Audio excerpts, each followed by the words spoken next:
Hello बच्चों, आज हम लोग 10th क्लास का मैथ शुरू करेंगे, जो कि पहला चैप्टर है वास्तविक संख्या, जो कि नंबर सिस्टम से रिलेटिव है।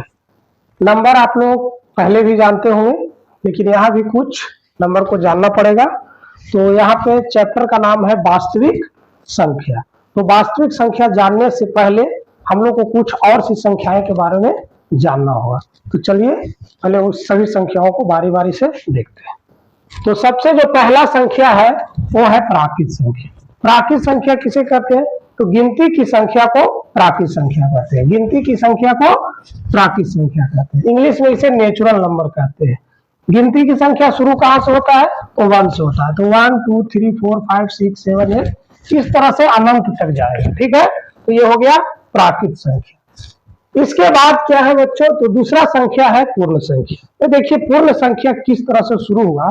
तो एक बच्चा ने सवाल सॉल्व कर रहा था। सवाल कुछ इस तरह का था, x + 5 = 5। इसने जब इस समीकरण को आगे हल किया तो हल आ गया x = 5 - 5 = 0। अब तो यहाँ पे 0 आ गया। तब ये जो प्राकृत संख्या था इसमें तो 0 था ही नहीं, तो उसने टीचर से सवाल कर दिया, ये जो 0 है इसको हम किस तरह की संख्या बोल सकते हैं? तो फिर सोचा कि अब तो एक संख्या का ग्रुप बनाना पड़ेगा। तो एक प्रकार के और संख्या का फिर क्या बनाया गया? ग्रुप बनाया गया और उसे नाम दिया गया पूर्ण संख्या। ठीक है, तो पूर्ण संख्या किसे कहते हैं? तो पूर्ण संख्या ये एक प्रकार का गिनती की संख्या है, जो कि कहां से स्टार्टिंग होता है? 0 से स्टार्टिंग होता है। या इसको दूसरे शब्द में हम लोग इस तरह से भी बोल सकते हैं कि प्राकृत संख्या के समूह में यदि 0 को सम्मिलित किया जाए और जो संख्याओं का एक फैमिली बनेगा उसे कहेंगे पूर्ण संख्या। ठीक है, और एक बात और यहाँ पे समझ लेना है दोस्तों कि जो भी संख्याएं आगे बनते जाएगा वो पहले वाली संख्याओं को उसमें जगह दिया गया है। जैसे देखिए यहाँ पे पूर्ण संख्या है। पूर्ण संख्या कहां से शुरू हुआ? 0 से। अब 0 के बाद देखिएगा तो सभी संख्याएं क्या है? प्राकृत संख्या है। यानी कि पूर्ण संख्या में सभी प्राकृत संख्याओं को भी जगह दिया गया है। ठीक है, चलिए ठीक है, ये हो गया। अब इसके बाद हुआ कि एक बच्चा इस तरह का कुछ सवाल को सोल्व कर रहा था। उसका सवाल क्या था? x + 5 था और इधर में चलिए 3 था। ठीक है, अब इसको जब उसने हल किया तो हल क्या आया? x = 3 - 5 = -2 आ गया। अब जब -2 आया तो फिर एक बार सवाल खड़ा हुआ कि हमने जो दो प्रकार के संख्याएं बनाए हैं उसमें -2 तो है नहीं, तो संख्या का एक और ग्रुप बनाना पड़ेगा। तो फिर एक और ग्रुप बनाया गया जिसका नाम है पूर्णांक। पूर्णांक में नाम में उसका डिफिनेशन छिपा हुआ। पूर्णांक का मतलब क्या होता है? पूरा पूरा अंक। पूरा पूरा अंक मतलब देखिए कोई चीज होता है 1, 1.25, 1, 2, 3, 4, तो उस तरह का नहीं। ठीक है, एकदम अंक क्या होना चाहिए? पूरा पूरा अंक होना चाहिए। जैसे 0 है तो 0 के बाद क्या है? 1 है। 1 के बाद क्या है? 2 है। चाहे वो प्लस में हो या माइनस में हो, दोनों को हम लोग क्या कहेंगे? पूर्णांक कहेंगे। लेकिन इसमें देखिए यहाँ 0 से इधर क्या है? प्लस में है और 0 से इधर क्या है? माइनस में। तो जो 0 से जो बड़ा पूर्णांक है उसको कहा गया ये पूर्णांक है धनात्मक पूर्णांक। क्या कहा गया? धनात्मक पूर्णांक। और 0 से जो छोटा पूर्णांक है जो माइनस में होता है इसको कहा गया कि ये है ऋणात्मक पूर्णांक। ये क्या है? ऋणात्मक पूर्णांक। समझ गए इतना? अच्छा, अब 0 क्या है?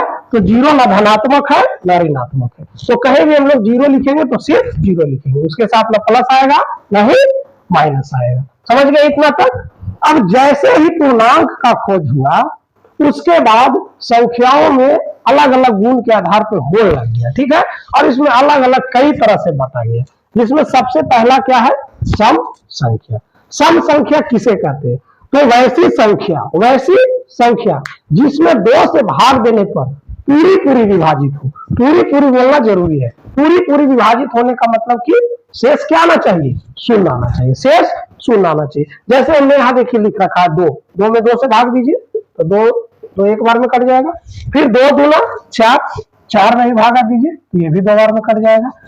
तो इस तरह से 2 4 6। अच्छा, एक चीज यहाँ पे आप लोग को नया चीज सीखने के लिए क्या मिलेगा कि जीरो जो है, जीरो सम संख्या है कि नहीं? तो जी हाँ, जीरो भी सम संख्या है। कैसे है भाई? तो क्या है इसका डिफिनेशन? सम संख्या किसे कहते हैं?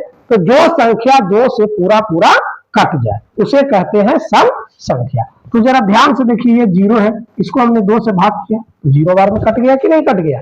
तो इस तरह से ये भी क्या हो गया? सम संख्या हो गया। एक तरह से और समझिए, एक गुण से सिर्फ कोई संख्या नहीं साबित हो जाता कि वो सम है कि नहीं। सम होने के लिए क्या होता है? देखिए 2 है, 2 के बाद क्या है? 4 है, 4 के बाद क्या है? 6 है। सबको ध्यान से देखिए, तो इससे कितना बड़ा है? 2 बड़ा है। इससे ये कितना बड़ा है? 2 बड़ा है। इससे भी ये कितना बड़ा है? 2 बड़ा है। ठीक है। अच्छा, तो अब जब हम पिछला संख्या यदि जानना चाहें, जैसे 12 है, 12 के पहले वाला सम संख्या जानना चाहे तो क्या है? 10। 2 कम है, 10 से फिर 2 कम किए तो 8 हो गया, 8 से 2 कम किए तो क्या हो गया? 6 हो गया, 6 से भी 2 कम किए तो 4 हो गया, 4 से फिर 2 आ गया। अब 2 में 2 कम करेंगे तो कितना आएगा? 0 आएगा, यानी 0 सम संख्या होगा। अब 0 में भी 2 यदि कम करते हैं तो क्या आ जाएगा? -2 आ जाएगा। -2 में भी 2 कम करते हैं, क्या आ जाएगा? -4 आ जाएगा। -4 में भी यदि 2 कम किए तो -6 आ जाएगा। तो माइनस वाली भी जो संख्याएं हैं जो 2 से कट जाता है वो क्या है? सम संख्या। जैसे मान लीजिए -6 है, -6 है तो 2 3 6 कट गया कि नहीं? कटा ना, -3 बार में कटा। हमको डिफिनेशन क्या है कि 2 से कटना चाहिए तो कट गया। ठीक है। तो इस तरह से ये सभी संख्याएं क्या है? सम संख्या है।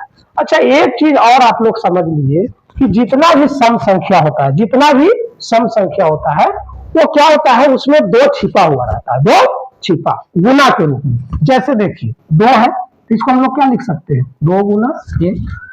4 है तो क्या लिख सकते हैं? 2 गुना 2। 6 है तो क्या लिख सकते हैं? 2 गुना 3। 8 है तो इसको क्या लिख सकते हैं? 2 गुना 4 लिख सकते हैं कि ना? तो इस तरह से देखिए कि इधर जब भी आ रहा है तो क्या आ रहा है? 2 आ रहा है, और इधर चेंज होते जा रहा है, इधर चेंज होते। तो जो चेंज होते जा रहा है उसको हमने मान लिया क्यू। क्या मान लिया? क्यू। और ये 2 का 2 ही छोड़ दिए। ठीक है। तो यानी कि सम संख्या जो होता है वो किस रूप का होता है? वो होता है क्यू रूप का, तो क्यू रूप का। अच्छा, एक चीज और भी है बच्चों, ये 2 क्यू में यदि हम लोग 2 जोड़ भी दे तब भी ये क्या होगा? सम संख्या होगा। तो 2 क्यू भी होगा और 2 क्यू प्लस 2 भी रहेगा, ये भी क्या होगा? सम संख्या होगा। अच्छा, ये और भी है, यदि 2q प्लस 4 कर दिए तब भी क्या होगा? यह सम संख्या होगा। यदि 2q प्लस 6 कर दिए तब भी क्या हो गया? सम संख्या हो गया। यानी इसका इधर में 2q रहेगा, प्लस में 2 4 6 8 कुछ भी हो सकता है। अच्छा, एक सवाल आप लोग हो सकता है कि 2q ही क्यों? 4q भी तो हो सकता है। तो हाँ, हो सकता है 4q, लेकिन 4q को भी हम लोग 2q में लिख सकते हैं। लिख सकते हैं कि नहीं? जैसे ये 4q है, हमको मन किया कि इसको 2 गुना 2q लिख दिए कि नहीं? अब देखिए क्यू क्या है? क्यू क्या है? क्यू एक पूर्णांक है। क्यू एक पूर्णांक है। क्यू की जगह पर कुछ भी ले सकते हैं, 1 2 3 4 5।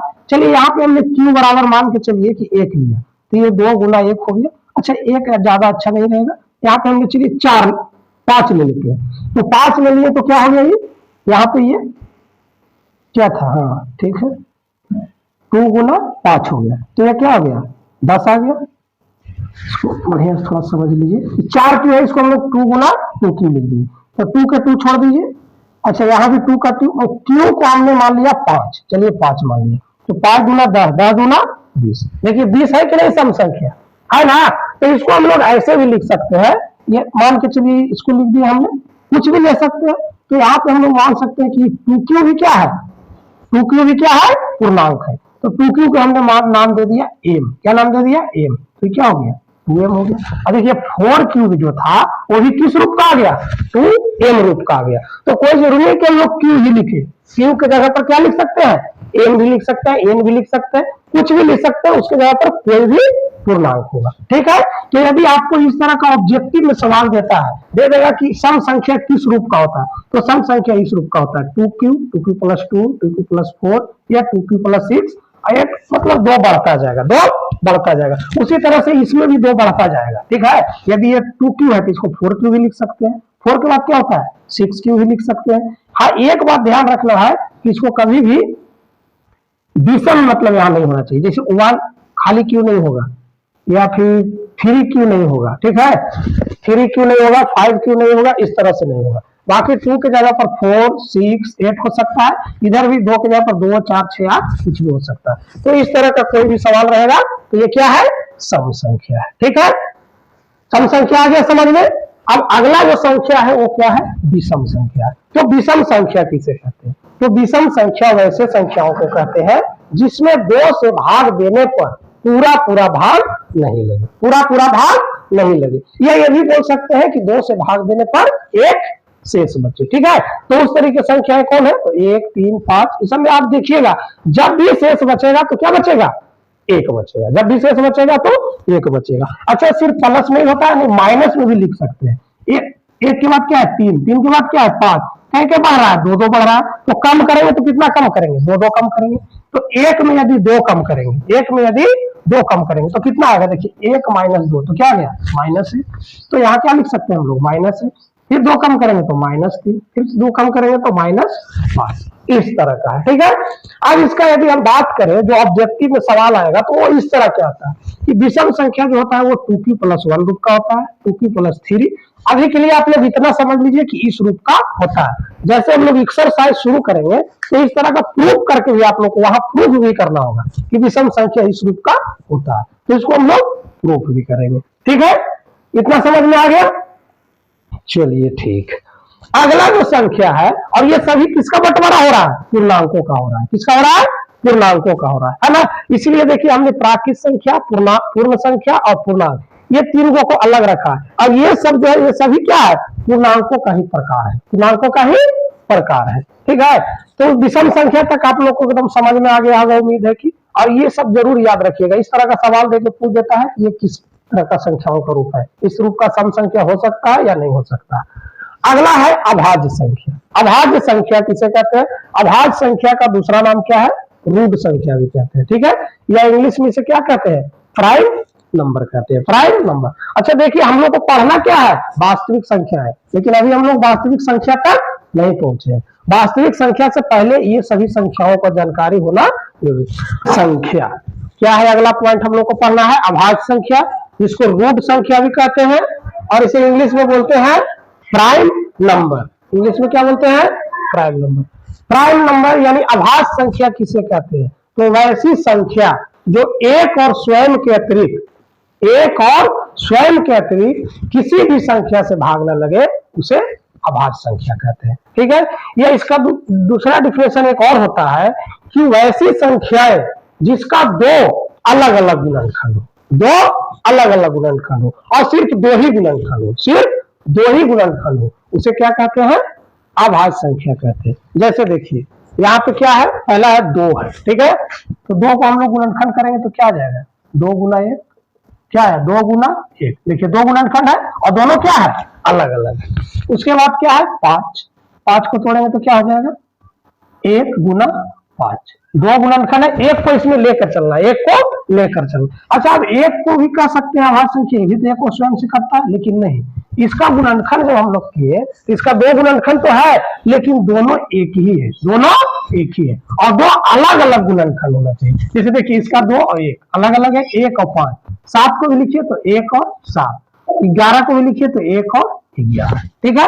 अच्छा अब इसका मान के चलिए 4 नहीं है, क्यों नहीं है, तो 4 का निकाल के देखिए, तो 4 का क्या हो जाएगा, 4 को यहाँ पे तोड़िए, देखिए 2 दूना 4, 2 एकम 2, क्या आ गया 2 गुना 2 गुना 1, क्या आ गया 3 आ गया इसका गुणनखंड। क्या गुणनखंड आया, 3 गुणनखंड। तो इसीलिए ये अभाज्य संख्या नहीं, ये अभाज्य संख्या नहीं।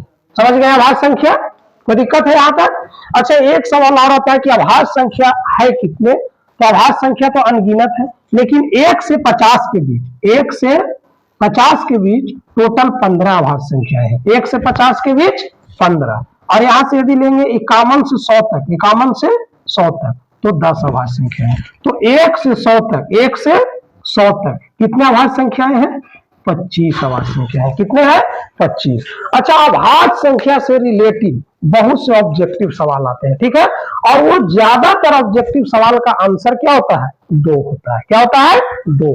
जैसे मैं आपसे पूछ सकता है कि कितनी सम संख्याएं हैं जो अभाज्य है, कितनी सम संख्याएं हैं जो अभाज्य है, तो मात्र एक ऐसा संख्या है जो सम भी है और अभाज्य भी है। वो कौन है? 2।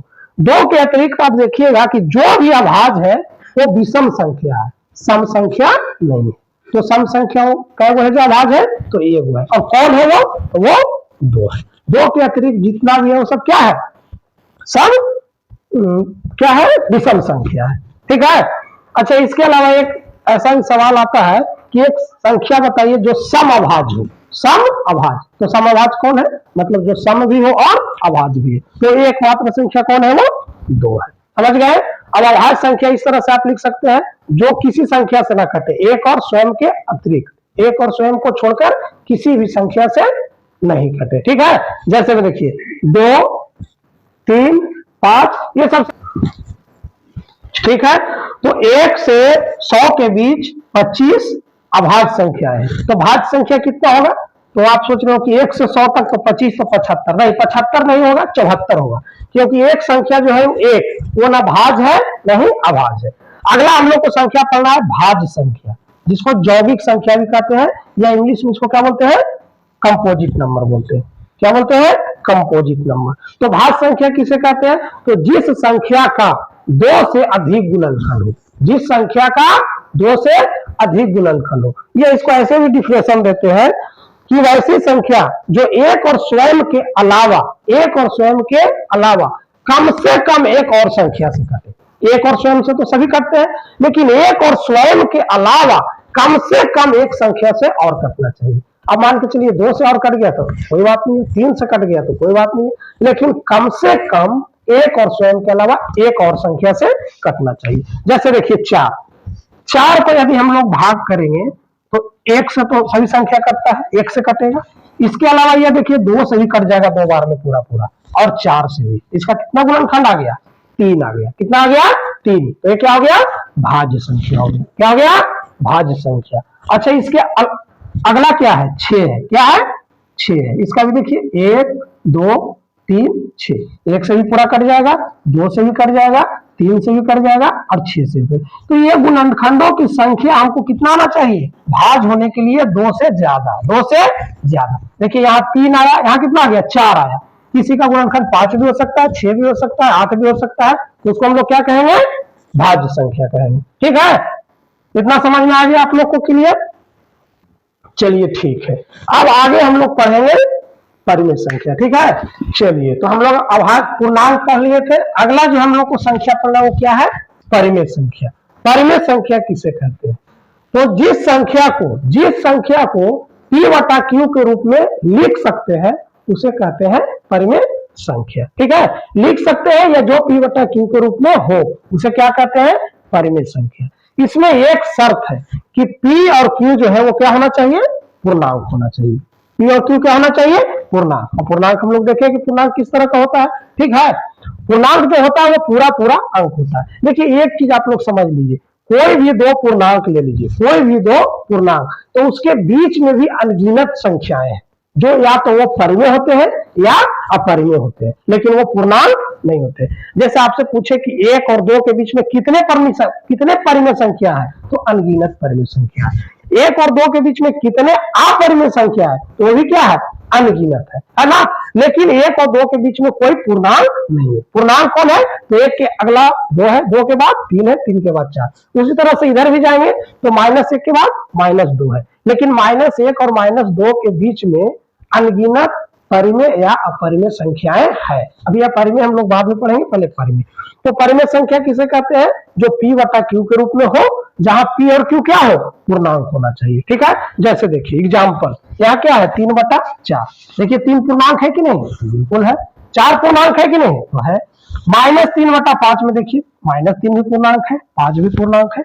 अच्छा, अब यहाँ पे देखिए इसको 3 है, 3 को हम लोग परिमेय संख्या कह सकते हैं कि नहीं? बिल्कुल कह सकते हैं। क्यों कह सकते हैं? क्योंकि 3 के नीचे 1 लिख सकते हैं कि नहीं? 1 से डिवाइड करेंगे उतना ही आ जाएगा। अच्छा, 0 है कि नहीं? तो भी है। 0 के नीचे एक बात जान लीजिए कि 0 के नीचे 1 नहीं, 0 के नीचे हम लोग कुछ भी संख्या लिख सकते हैं। ठीक है। 0 के नीचे 0 को छोड़कर कुछ भी लिख सकते हैं। अच्छा, नीचे 0 क्यों नहीं लिखाता है? q जो है, q का मतलब हुआ कि ये जो परिमेय संख्या का जो हर होता है नीचे, वो कभी भी 0 नहीं होना चाहिए। क्यों 0 नहीं होना चाहिए? तो इसके पीछे एक कारण है, समझ गए?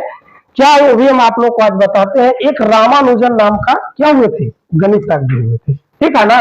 उन्होंने सबसे पहले इस बात को पता किया कि यदि कोई चीज हम लोग खरीदते हैं, ठीक है, जैसे देखिए यहां समझिए, जैसे मान के चलिए कि आप 20 रुपया में 20, या इस तरह समझिए कि 5 रुपया में 20 पीस कोई चीज खरीदे, ठीक है। कितना पैसा कितना लगा आपको, 5 रुपया, और कितना पीस खरीदे, 20 पीस खरीदे। तो रामानुजन ने पहला बार ये चीज बताए थे कि 1 रुपया में हमको कितना वस्तु मिला। तो उसके लिए जय वो वस्तु खरीदे, जय पीस, उसमें जितना पैसा लगा उससे यदि भागा कर देंगे तो आपको पता चल जाएगा कि 1 रुपया में कितना वस्तु मिला। जैसे 5 रुपया में 20 मिला है, ठीक है। तो यदि हम जानना चाहें कि 1 रुपया में कितना मिला है, 1 रुपया में कितना मिला है, तो इसके लिए क्या करेंगे, जितना पीस खरीदे हैं उसमें जितना पैसा लगा उससे भाग देंगे। तो 5 चौका 20, यानी 1 रुपया में क्या पीस मिल रहा है, 4 पीस मिल रहा है। 1 रुपया में कितना मिल रहा है, 4 पीस मिल रहा है, ठीक है। तो एक बार ऐसा हुआ कि उन्होंने क्या किया कि एक बार वो बाजार गए, ठीक है, और उनको एक विक्रेता था केला बेचने वाला, ऐसा कहा जाता है। तो उन्होंने 5 केला उनको फ्री में दे दिया, ठीक है, 5 केला फ्री में दे दिया, ठीक है। तब वो घर पे आए और सोचने लगे कि ठीक है 5 केला दिया फ्री में, तो 1 रुपया में कितना केला पड़ा। तो उन्होंने क्या किया, किस तरह से किया, पैसा कितना लगा है उनको, 0 रुपया लगा है। कितना केला खरीदे हैं, 5 केले। तो 1 रुपया में कितना मिला केला, तो इसके लिए क्या किए कि वो 5 में 0 से भागा लगाना शुरू किया। अब जब 0 से भाग लगाए तो कुछ आया ही नहीं, 0 से भाग। तब उन्होंने ये बात को रखा कि भाई 0 से भाग देने पर तो कुछ आता ही नहीं है, ऐसा कोई संख्या आज तक मिला ही नहीं है, ठीक है। तो आज तक किसी भी गणितज्ञ ने यह साबित नहीं कर पाया है कि किसी भी संख्या में 0 से भाग देने पर कितना आएगा, ठीक है। तो इसीलिए ये क्या कहा जाता है, अपरिभाषित। क्या कहा जाता है, अपरिभाषित, है ना। तो किसी भी संख्या के नीचे हम लोग 0 नहीं लिख सकते, 0 नहीं लिख सकते, समझ गए। तो इसीलिए क्यू जो है यानी कि हर जो है किसी भी परिमेय संख्या का, उसमें कभी भी 0 नहीं लिखा जाता है, ठीक है। इतना समझ में आ गया। चलिए अब यहाँ पे एक चीज हमने आपको बताया था कि जितने भी संख्याओं का निर्माण होते गया बाद में, उस सभी में पहले वाले संख्याओं को जगह दिया गया है, पहले वाले संख्याओं को जगह दिया गया है। जैसे देखिए यहां हमने लिखा, पहले क्या लिखा, 1 2 3, तो ये सब क्या कैसी संख्याएं हैं, तो ये सब संख्याएं हैं, इसको नाम क्या देते हैं हम लोग, प्राकृत। क्या बोलते हैं, प्राकृत संख्या, ठीक है। ये प्राकृत संख्या का क्या हो गया, समूह हो गया या फैमिली हो गया, ठीक है। अब इसमें जब हम लोग 0 को मिला दिए, क्या मिला दिए, 0 को मिला दिए, तो ये क्या हो गया, पूर्ण संख्या हो गया। क्या हो गया, पूर्ण संख्या। तो ये रहा पूर्ण संख्या का फैमिली, ठीक है।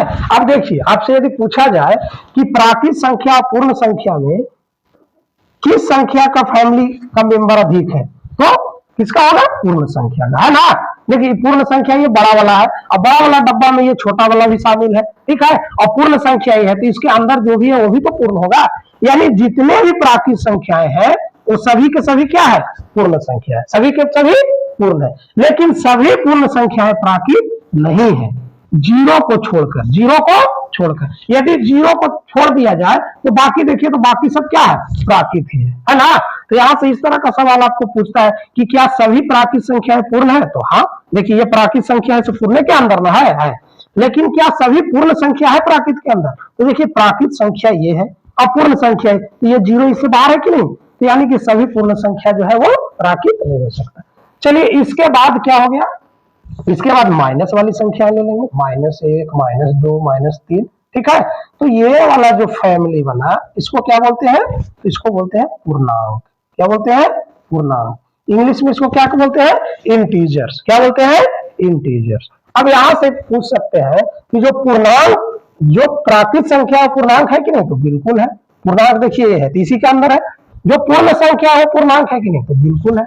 लेकिन क्या सभी पूर्णांक पूर्ण संख्या है, तो नहीं। कुछ पूर्णांक हो सकते हैं लेकिन सभी पूर्णांक नहीं हो सकते। जैसे माइनस वाला पूर्णांक है लेकिन पूर्ण संख्या है नहीं, प्राकृत संख्या है तो नहीं।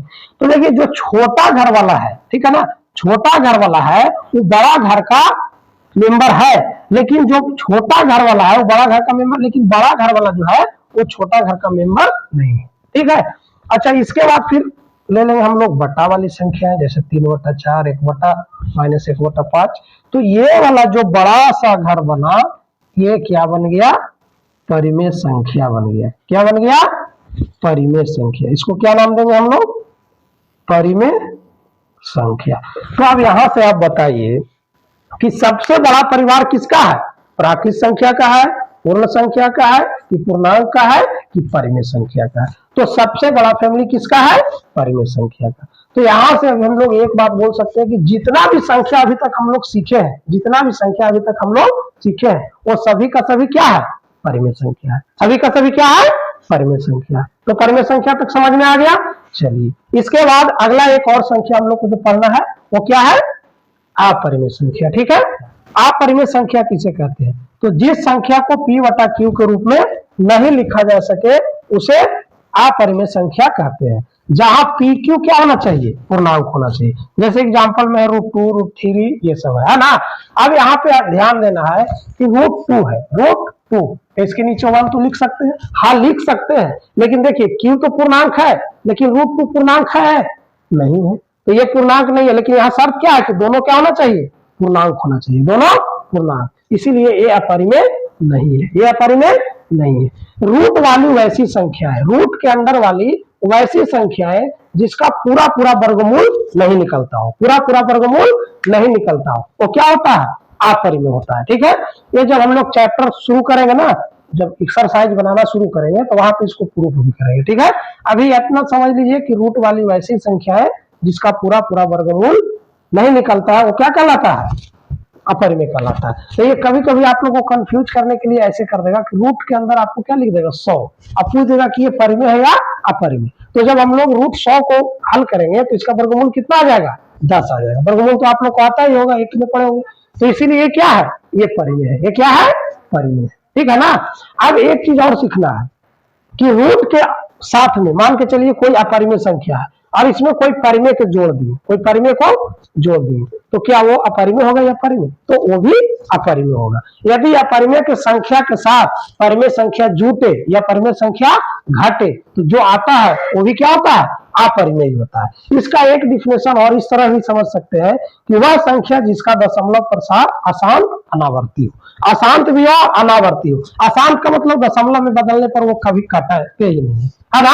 अब देखिए, अशांत दो तरह के होते हैं। अशांत दो, एक अशांत ऐसा होता है जो अशांत आवर्ती होता है। जैसे देखिए, मान के चलिए 1/3 है, 1/3 है, 3 से इसमें भाग लगाइए तो भाग नहीं लगेगा, दशमलव देंगे तो 3×3 = 9, फिर एक आ गया 3×3 = 9। ये भी अशांत है, ये भी क्या है?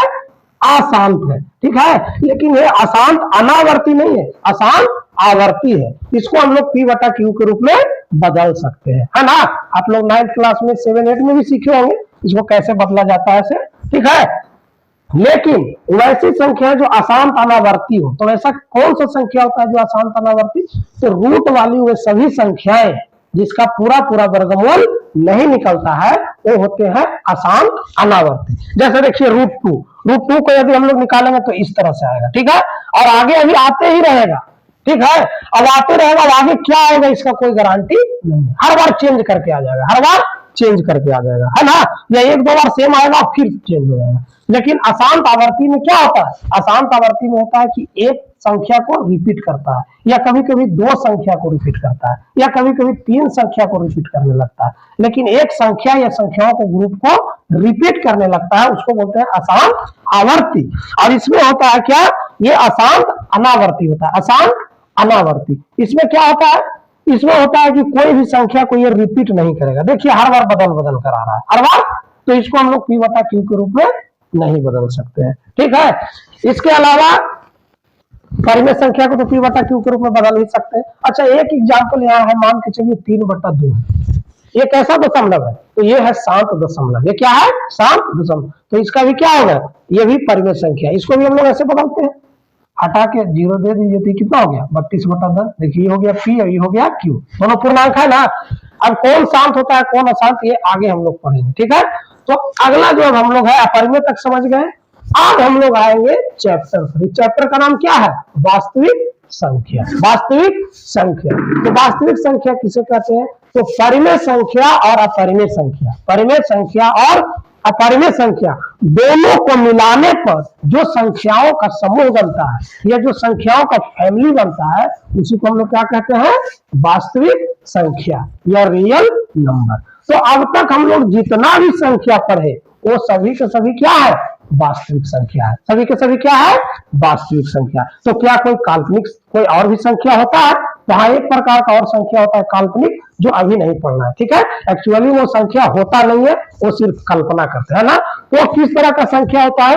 तो वो संख्या ऐसे होते हैं जो रूट के अंदर रहेंगे और माइनस में रहेंगे। रूट के अंदर रहेंगे और माइनस में रहेंगे। यदि रूट के अंदर रहेगा प्लस में रहेगा तो पूरा वर्गमूल निकल गया तो परिमेय, और पूरा नहीं निकला तो अपरिमेय। लेकिन यदि माइनस हो जाए तो ये ना परिमेय है ना अपरिमेय, तो ना परिमेय है ना अपरिमेय है, तो फिर क्या है?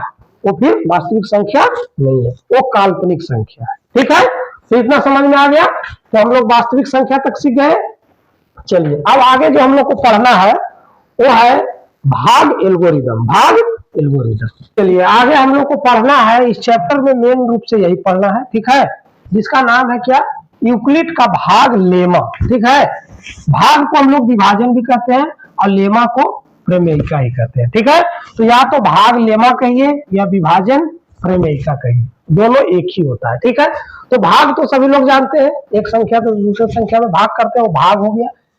लेमा क्या होता है? लेमा या प्रमेयिका, तो लेमा या प्रमेयिका जो होता है वो एक सिद्ध कथन होता है। क्या होता है? सिद्ध कथन होता है। तो सिद्ध कथन से हम लोग का क्या मतलब है? तो सिद्ध कथन से मतलब ये है कि उस सिद्ध कथन के मदद से हम लोग दूसरे कथनों को सिद्ध या हल करते हैं, ठीक है। जैसे एग्जाम्पल के रूप में आपको हम बताते हैं कि हम लोग जानते हैं कि सूर्य किधर उगता है? पूर्व में उगता है। सूर्य जब उगता है तो पूर्व में, ये एक सिद्ध कथन है, ये कभी झूठ नहीं हो सकता है, ठीक है। तो इसके मदद से हम लोग का क्या काम है? तो मान के चलिए आप कहीं गए, कभी हम लोग कहीं जाते हैं तो देखते हैं हम लोग को पता ही नहीं चलता है कि पूरब किधर है और पश्चिम किधर है। तो वहां हम लोग क्या करेंगे? सुबह उठेंगे और देखेंगे कि सूर्य किधर उगा है, और जिधर सूर्य उगा है उधर का मुंह करके खड़ा हो जाइए। खड़ा हो गए तो हम जान गए उधर क्या है? पूर्व है। अब उसके मदद से दाहिना हाथ में क्या हो गया? दक्षिण हो गया। पीछे क्या हो गया? पश्चिम हो गया। और इधर क्या हो गया? उत्तर हो गया। तो देखिए एक सिद्ध कथन हम लोग को मालूम था कि सूर्य जब भी उगता है पूरब में, तो उसके मदद से हम लोग बाकी दिशाओं का ज्ञान प्राप्त कर लिया, ठीक है। तो यहाँ भी हम लोग कोई एक भाग लेमा एक विभाजन प्रमेयिका है, ठीक है, उसके मदद से हम लोग कुछ सवालों को हल करेंगे, ठीक है। उसका हम लोग ज्यादातर उपयोग करेंगे मशक ज्ञात करने के लिए, ठीक है ना। या इसी का भी दूसरा एक और नाम है भाग एल्गोरिदम। भाग तो यहाँ भी भाग समझ रहे हैं। एल्गोरिदम का मतलब होता है कोई समस्या का हल करने का एक चरणबद्ध तरीका। चरणबद्ध तरीका, जब हम लोग सवाल हल करेंगे तो वहां पे समझ जाएंगे कि भाग एल्गोरिदम क्या होता है, ठीक है। तो भाग एल्गोरिदम को यदि कथन कहा जाए तो इसको इस तरह से बोलते हैं कि ए और बी दो धनात्मक पूर्णांक है। ए और बी दो धनात्मक पूर्णांक है। यदि इसमें बी से ए में भाग करेंगे, बी से ए में भाग करेंगे तो दो और पूर्णांक हम लोग को प्राप्त होगा, दो और पूर्णांक प्राप्त होगा। और वो फिर दो और दो चार मिलकर चारों एक बंधन में बंध जाते हैं, चारों एक बंधन में बंध जाते हैं। और उसी बंधन को क्या कहा जाता है? विभाजन प्रमेयिका या भाग लेमा, ठीक है। इसके लिए एक हम लोग एग्जाम्पल लेते हैं, उसके बाद आपको क्लियर समझ में आ जाएगा, ठीक है। जैसे ए और बी है, ठीक है। मान के चलिए कि ए हमने लिया 21 और बी हमने लिया 5, ठीक है। तो 5 से हम लोग क्या करेंगे? 21 में भाग करेंगे, 21 में भाग करेंगे तो क्या आ जाएगा? 5 के 20, ठीक है। अब यहाँ माइनस होगा, घटाते हैं तो कितना बच जाएगा? 1 बच जाएगा, ठीक है। ये सब भाग आप लोग पहले भी सीखे होंगे। तो जिसमें भाग देते हैं उसको हम लोग क्या बोलते हैं? भाज्य बोलते हैं। क्या बोलते हैं? भाज्य। और जिससे हम लोग भाग करते हैं उसको क्या बोलते हैं? भाजक बोलते हैं, ठीक है। और भाग देखिए हम लोग पास दो ही संख्या था पहले, क्या था? भाज और भाजक, भाग और भाजक। जब हमने भाग दिया तब ये दो को मिला है ना। यानी कि हम लोग के पास पहले ए और बी था, क्यू और आर बाद में मिला, ठीक है। तो इसको बोलते हैं हम लोग भागफल। क्या बोलते हैं? भागफल। और इसको क्या बोलते हैं? शेषफल या शेष बोलते हैं। क्या बोलते हैं इसको? शेषफल, ठीक है। अब ये चारों में जो एक संबंध है, चारों में जो एक संबंध है, उसी संबंध को कहते हैं भाग लेमा या विभाजन परिमेयिका। ठीक है, तो वो संबंध क्या है, तो आप लोग बचपन में भी सीखे होंगे कि भाज इक्वल टू क्या होता है, भाजक गुना भागफल प्लस शेषफल, या शेष भी खाली लिख सकते हैं। ठीक है, भाज बराबर भाजक गुने भागफल प्लस शेषफल, और इसी को क्या कहते हैं, भाग एल्गोरिदम कहते हैं। ठीक है, या विभाजन परिमेयिका कहते हैं, विभाजन परिमेयिका। ठीक है, अब इसको हम लोग कैसे लिखते हैं, अब भाज का नाम दे दिए कि ये है ए, भाजक का नाम दे दिए कि ये है बी, भागफल का नाम दे दिए ये है क्यू, और शेषफल को नाम दे दिए कि ये है आर। अब इसमें मान रखिए, तो भाज की जगह पर क्या लिखेंगे ए, भाजक की जगह पर क्या लिखेंगे बी, भागफल की जगह पर क्या लिखेंगे क्यू, और शेषफल की जगह पर क्या लिखेंगे आर। अब इसको हल करेंगे तो क्या आ जाएगा, ए बराबर बी क्यू प्लस आर, है ना। अब यही आपका क्या है, इसी को हम लोग कहते हैं विभाजन परिमेयिका, विभाजन परिमेयिका। ठीक है, इतना समझ में आ गया।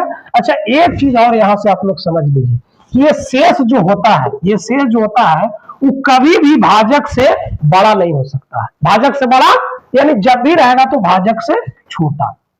तो यदि इसको हम लोग आर बोले तो आर हमेशा होता है बी से छोटा, आर हमेशा होता है बी से छोटा, समझ गए। आर जो होता है वो बी से हमेशा क्या होता है, छोटा होता है ना। लेकिन जीरो से क्या होता है, बड़ा होता है, जीरो से बड़ा होता है। ठीक है, लेकिन कभी कभी शेष जीरो के बराबर भी होता है, शेष जीरो के बराबर भी होता है ना। तो ये पूरा चीज याद रखना है कि ये जो होता है ए बराबर बी क्यू प्लस आर, जहां ए क्या है यहाँ समझ में आ गया, और शेष जो है वो हमेशा बी से छोटा होगा, हमेशा बी से छोटा होगा, ठीक ना, और जीरो से बड़ा होगा, जीरो से बड़ा, या जीरो के बराबर भी हो सकता है, जीरो के बराबर भी। जैसे देखिए हमने यहाँ 5 से 21 में भागा दिया, 5 से 21 में भागा दिया, तो 5 चौका 20, एक आया शेष। चलिए हम बढ़ा के भाग दीजिए 22 में, 5 चौका 20, 2 आया, फिर 5 से 23 में दीजिए, तो 5 चौका 20, 3 आया, फिर 5 से 24 में भागा दीजिए, 5 चौका 20, 4 आया, देखिए पहले 1 आया, 2 आया, 3 आया, 4 आया। अब 5 से 25 में भाग दीजिए, 5 से 25 में। अब देखिए भाग कैसे दे रहे हैं, 5 से, तो 1 2 3 4 आया, तो अब 5 आना चाहिए था, लेकिन नहीं, 5 से जब भाग दे रहे हैं तो शेष 5 से छोटा आना चाहिए। तो अब देखिए 5 से भाग देंगे तो क्या हो जाएगा, 5 5 25, क्या आ गया, शून्य आ गया, क्या आ गया, शून्य। तो यहां से हम लोग सीखे कि शेष कितना भी इसको मन बढ़ जाए, ठीक है, लेकिन ये कभी भी भाजक से बड़ा नहीं हो सकता है, भाजक से बड़ा नहीं हो सकता है। इतना एकदम क्लियर समझ में आ गया।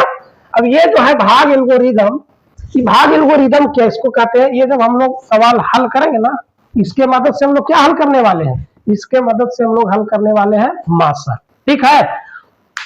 अच्छा, यहाँ पे एक चीज और थोड़ा सा बता देते हैं, तब हम लोग फिर चलेंगे किसमें, चैप्टर एक्सरसाइज शुरू करेंगे, है ना। उसके पहले थोड़ा सा ये सीख लीजिए कि मासा क्या होता है ना। मासा,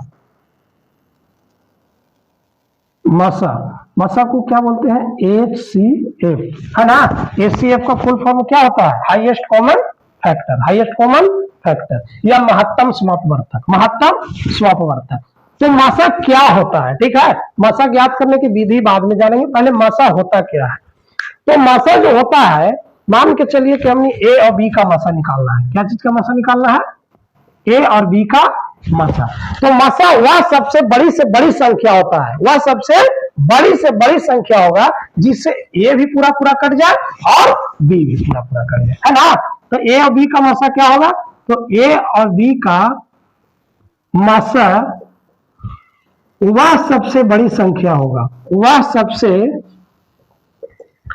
बड़ी संख्या जिससे जिससे ए और बी दोनों पूरा पूरा विभाजित हो जाए, दोनों पूरा पूरा विभाजित हो जाए, उसी को क्या कहते हैं हम लोग, मासा। अब ए और बी के जगह पर दो को कोई पूर्णांक लेकर हम लोग समझते हैं, जैसे ये है 12 और ये क्या है 18। देखिए 12 में हम लोग भाग लगाइए, ऐसा संख्या से लगाइए जिससे पूरा पूरा भाग लग जाए, तो 1 से तो लगता ही है, ठीक है, 2 से भी लगेगा, 3 से भी लगेगा, 4 से भी लगेगा, 4 के बाद क्या हो जाएगा, 6 से लगेगा, 6 के बाद क्या लगेगा, 12 लगेगा। 18 में देखिए तो क्या से लगेगा, 1 से, 2 से, 3 से, 4 से नहीं लगेगा, 5, 6 से, 9 से और फिर 18 से। ठीक है। तब यदि हम लोग यहां से पूछे कि 12 और 18 का HCF क्या होगा, तो इसे देख के बताइए। तो हमने क्या लिखा है यहाँ कि मसा वह सबसे बड़ी से बड़ी संख्या होता है जिससे दी गई संख्या पूरा पूरा कट जाए। यहाँ हम लोग 2 संख्या ले रहे हैं, 2 के जगह पर 3, 4 भी ले सकते हैं। ठीक है ना। तो ध्यान से यहाँ देखिए, तो 12 से 12 कट जाता है, सबसे बड़ा तो इसमें यही है। लेकिन क्या 12 से 18 कट रहा है, तो नहीं कट रहा है। तो 12 मसा होगा, नहीं होगा। जब हमको सबसे बड़ा लेना है तो बड़ा देने से चेक करेंगे, है ना। तो 12 नहीं हो सकता है। ठीक है। अच्छा 6 देखिए, तो हाँ, तो 6 से 12 कट जा रहा है पूरा पूरा। अब इसमें भी 6 है, तो हाँ 6 है, तो इसका मसा क्या होगा, 6। अच्छा इसमें ध्यान दीजिए, 3 से भी कट रहा है, लेकिन 3 और 6 में बड़ा कौन है, तो बड़ा सबसे कौन है, 6। तो मसा कौन होगा, तो मसा वह सबसे बड़ी से बड़ी संख्या होगा जिसका मसा ज्ञात कर रहा है उसको पूरा पूरा विभाजित कर दे। ठीक है। दुनिया में 6 से बड़ा और कोई संख्या भी नहीं है जिससे 12 भी कट जाए और 18 भी कट जाए। क्या कोई ऐसा संख्या है? यदि है तो आप लोग बता सकते हैं, जिससे 12 भी पूरा पूरा कट जाए और 18 भी। तो नहीं, 6 से बड़ा दुनिया में कोई और संख्या है ही नहीं जिससे 12 भी कट जाए और 18 भी कट जाए। ठीक है। तो हम लोग यहाँ से समझ गए विभाजन प्रमेय का, और इसके मदद से हम लोग मसा निकालेंगे। ठीक है। अभी हम लोग समझेंगे कि मसा क्या होता है। अब हम लोग जब एक्सरसाइज शुरू करेंगे तो बाकी जो है इससे करेंगे। ठीक है ना। तो ये जो पहला चैप्टर जो हम लोग को पढ़ना है उसका लगभग बेसिक कॉन्सेप्ट यहाँ सब क्लियर हो गया। यदि आप लोग इस वीडियो को शुरू से अंत तक बढ़िया से देखिएगा और समझिएगा तो आपका चैप्टर समझिए कि इसी से पूरा क्लियर हो जाएगा। ठीक है। चलिए, तो अगले वीडियो में हम लोग क्या करेंगे, अगले वीडियो में हम लोग एक्सरसाइज बनाने वाले हैं। ठीक है ना।